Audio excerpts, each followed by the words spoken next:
खांसी और बलगम का जड़ से सफाया। खांसी एक परेशान बाधित करने वाली दर्दनाक बीमारी है।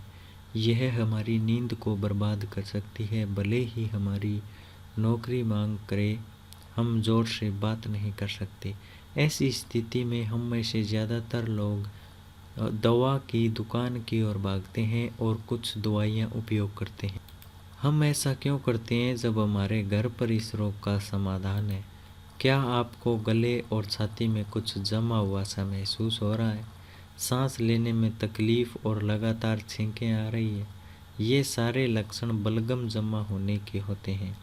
साथ ही नाक बहना और बुखार आना भी इस समस्या के प्रमुख कारण हैं। बलगम हालांकि खतरनाक नहीं होता, लेकिन अगर ये लंबे समय तक जमा रहे तो इससे आपको सांस संबंधी अन्य समस्या हो सकती है। बलगम जमने के बहुत सारे कारण हो सकते हैं, जैसे कि सर्दी, जुकाम, फ्लू, वायरल इन्फेक्शन, साइंस, अधिकतम स्मोकिंग। आज हम आपको एक ऐसा घरेलू नुस्खा बताएंगे जिससे आपकी छाती की बलगम तथा खांसी का नामो निशान मिट जाएगा। तो चलिए शुरू करते हैं, देर किस बात की, इस आयुर्वेदिक उपाय को जानते हैं। इसके लिए आपको सामग्री चाहिएगी 2 चीज़ें।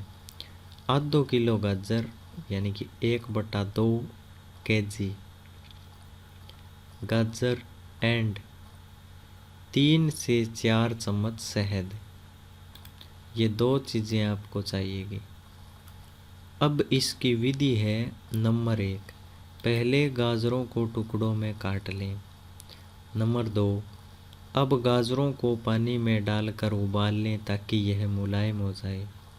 गाजरों को जिस पानी में उबाला है उस पानी को संभाल कर रख लें। नंबर 3, अब गाजरों को ब्लेंडर में डालकर ब्लेंड करें। नंबर 4, गाजरों के पानी में शहद मिक्स करें और फिर इस मिश्रण में ब्लेंड की हुई गाजरें डालकर मिक्स करें। नंबर 5, अब इस मिश्रण को ठंडी जगह तथा तापमान के स्टोक करके रखें। रोजाना दिन में 3 से 4 चम्मच इस मिश्रण का सेवन करें। 1 से 2 दिनों में ही आपको फर्क नज़र आने लगेगा और कुछ ही दिनों में छाती की बलगम और खांसी का सफाया हो जाएगा।